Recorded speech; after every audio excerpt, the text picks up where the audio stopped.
What's the first question for you? I've always been fascinated with the Screen Actors Guild and the rules they have concerning names.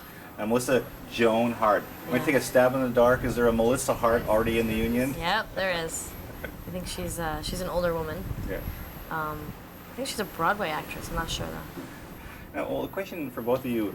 I think I mentioned before the interview is watching how people recognize you and the way you're treated. Now, you've lived in the limelight a long time. Now, Adrian, for you, dealing with this, people coming up to you and getting the studio treatment, is it a little surreal for you to see that happening? Yeah, absolutely.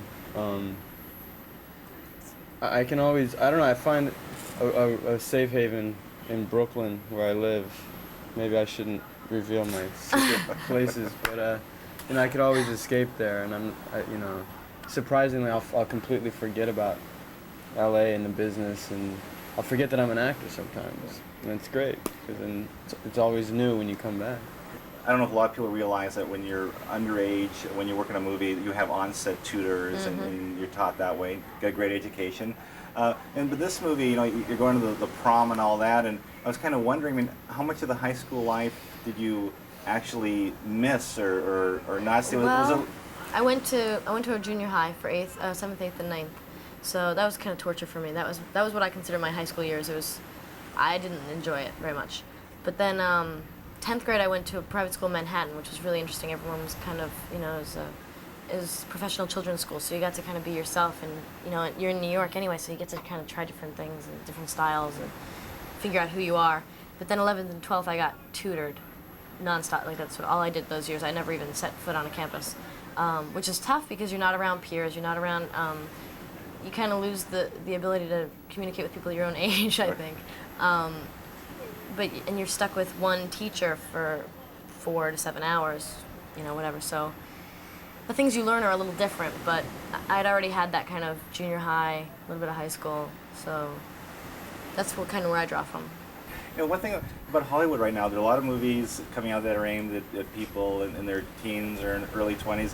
Now, how exciting is it for both of you to be in Hollywood at this time? Well, there's a lot more out there for teens, definitely, obviously. But the quality, because there's so much, the quality is not all there. So it kind of looked really hard for a good quality movie, and I think that this one kind of does it justice. Well, I was wondering about that. For you, I imagine the movies that you must have turned down. Should you be being stalked by someone or having his throat slashed? Yeah. What kind of movies did you turn down? After Scream, I just thought that Scream was a smart, fun, good movie. I didn't think that anything could come close to it, so I did try. But I wanted to do a movie that wasn't the same as what everyone else was doing, and this movie, although everyone's comparing it, kind of he's all that, they're saying, all that stuff, but it's nothing like any of the movies that I've seen in the last few years, Airplane. If anything, it's more like, I don't know, I've heard it compared to like 16 Candles a lot recently, stuff like that. Something, a little bit American Graffiti. People are comparing it to American Graffiti, which is amazing. So, I don't know. It's American Graffiti meets 16 Candles. Yeah, there you go. Now, bad days for you on the set, the scenes from hell. For Adrian, for you, what was the scene that you just would not end for you when you were shooting? It would not end? I think the prom scene in a tux, like Eddie Munster style. That's it.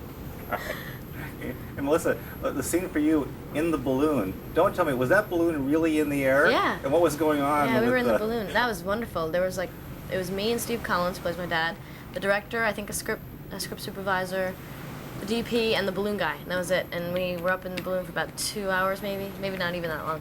And we'd gotten all the coverage except for my close-up. And the balloon guy was kind of like, "You got 4 minutes because we're going into those mountains otherwise." And they're like, 4 minutes, quick, turn the camera on you, action. I'm like, oh, my lines, what are my lines? But no, that was great. That was one of the best scenes because I got up early in the morning, was done by the afternoon, got to go my first hot air balloon ride.